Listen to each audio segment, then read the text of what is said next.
मैं धीरे धीरे देवरानी के कमरे की ओर बढ़ने लगी। कोई मुझसे कुछ कहता नहीं, लेकिन क्या मुझे समझ में नहीं आता था?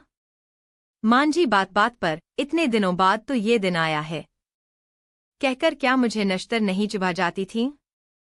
ए रामकुमार, आवाज दो अपने लड़के को डोट और कह दो 7-8 मीटर गेंदे की लड़ियां और लेकर आए। दरवाजा बड़ा सूना लग रहा है कि नहीं? मांझी ने माली को आवाज देते हुए मुझसे पूछा। मैं गर्दन हिलाकर अपने कमरे में आकर लेट गई। कितने उत्साह से पूरा परिवार लगा हुआ है देवरानी की गोद भराई की तैयारी में मन डूबने लगा।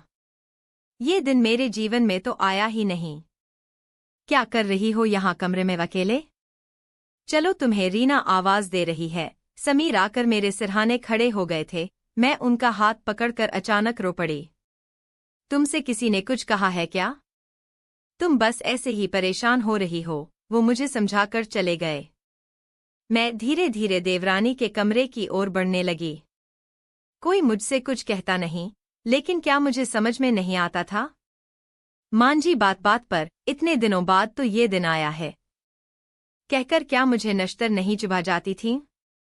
रीना, तुम मुझे बुला रही थी। रीना के कमरे में ब्यूटिशियन बैठी हुई थी। बिस्तर पर लाल बनारसी साड़ी और जड़ाऊ सेट। मेरा मन फिर भर आया। मांझी ने कमरे में धड़धड़ाते हुए प्रवेश किया।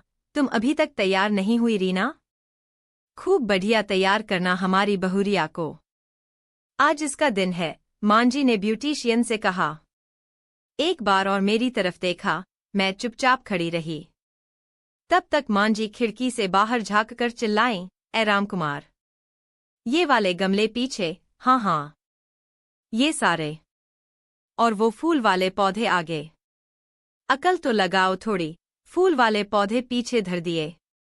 रीना मेरी ओर देखती रही। मैं चुपचाप उसकी चूड़ियों का सेट तैयार कर रही थी। वो पेट पर हाथ लगाकर धीरे से खड़ी हो गई और ब्यूटिशियन से बोली, आप पहले मेरी जेठानी को तैयार कर दीजिए। मांझी कमरे से बाहर जाते हुए ठिठक गईं। वो कुछ कहती इससे पहले रीना ने खिड़की पर जाकर माली को आवाज दी, रामकुमार काका, हर पौधे की अपनी महत्ता होती है, चाहे उसमें फूल आएं या ना आएं। फिर थोड़ी और तेज आवाज में बोली, जो पौधा जहां है वहीं रहने दीजिए। बिना फूल वाले पौधे को पीछे नहीं रखा जाएगा। कहानी के लेखक है लकी राजीव।